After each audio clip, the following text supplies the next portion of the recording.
ગાંધીનગર જિલ્લાનું દહેગામ શહેર અત્યારે જાણે કે ડમ્પર સિટી બની હોય તેવું લાગે છે। શહેરના મુખ્ય માર્ગો પરથી પસાર થતા સેંકડો ડમ્પરોએ નગરજનોનો જીવ તાળવે ચોંટાડ્યો છે। છેલ્લા 10 દિવસમાં જ અનેક અકસ્માતો અને મોતના તાંડવ બાદ હવે જનતાનો આક્રોશ ફાટી નીકળ્યો। દહેગામના રાજમાર્ગો પર અત્યારે માત્ર એક જ અવાજ સંભળાય છે અને તે છે ડમ્પરોનો ગડગડાટ। દહેગામ મોડાસા રોડ હોય, ગાંધીનગર રોડ હોય કે કપડવંજ અને રખિયાલ હાઈવે, દરેક જગ્યાએ અત્યારે ડમ્પરોનું સામ્રાજ્ય વર્તાઈ રહ્યું છે। કપચી અને ક્વોરીના માલથી ભરેલા ડમ્પરો જાણે કે રસ્તા પર કોઈને ગણકારતા જ ન હોય તેમ બેફામ દોડી રહ્યા છે। અકસ્માતોની 3 થી 4 ગંભીર ઘટના, જેમાં અનેક નિર્દોષ લોકોએ પોતાના જીવ ગુમાવ્યા, જેના કારણે લોકોમાં રસ્તા પર નીકળતા ભયનો માહોલ છે। નગરજનોનો આક્ષેપ છે કે દર મિનિટે અહીંયાથી ડમ્પરો પસાર થાય છે, જેના કારણે અન્ય વાહનો ચલાવવા તો દૂર, રસ્તો ક્રોસ કરવો પણ મુશ્કેલ બન્યો છે। પીક અવર્સમાં ડમ્પરોની લાંબી કતારોને કારણે કલાકો સુધી ટ્રાફિક જામ રહે છે।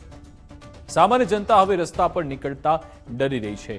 સવાલ એ થાય કે શું આ ડમ્પર ચાલકોને કાયદાનો કોઈ ડર નથી કે પછી તંત્રની મિલીભગતથી આ ડમ્પર રાજ ફૂલ્યું ફાલ્યું છે? તે એક સવાલ થઈ રહ્યો છે। દહેગામમાં પાછલા થોડા વર્ષોથી ડમ્પરોનો ત્રાસ ખૂબ વધી ગયેલ છે અને ગાંધીનગર અમદાવાદમાં જે બાંધકામ ખૂબ ચાલી રહ્યું છે તેના કારણે દહેગામથી જે વડાગામથી જે કપચીની ને ડમ્પર જાય છે, ખૂબ ડમ્પરનું પ્રમાણ ખૂબ વધી ગયું છે। તેમજ તલોદમાં જે પહેલાં તલોદથી મજરા થઈને જે ડમ્પર જતા હતા, એ તલોદમાં એક રેલવે ઉપર ઓવરબ્રિજ બની રહ્યો છે, તો એના કારણે બધા ડમ્પર દહેગામથી ડાયવર્ટ થઈ ગયેલા છે।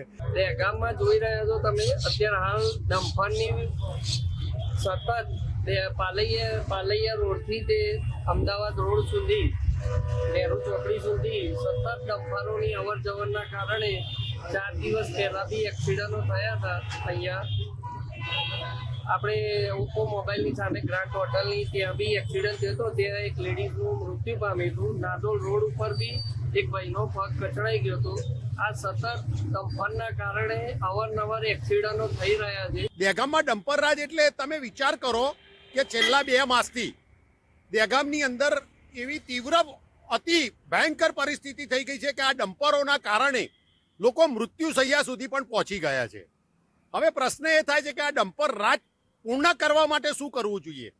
તો માનનીય સરકારશ્રીના અધિકારીશ્રીઓને વિનંતી છે કે જે બાયપાસ રોજના ઓછામાં ઓછા 5 થી 10,000 ડમ્પરો અત્યારે દહેગામથી પસાર થઈ રહ્યા છે। માર્ગ સાંકડો છે, પોલીસ ખડે પગે હાજર રહે તો પણ આ ડમ્પર રાજની પૂર્ણતા કરવાની કોઈ શક્યતા રહેલી નથી।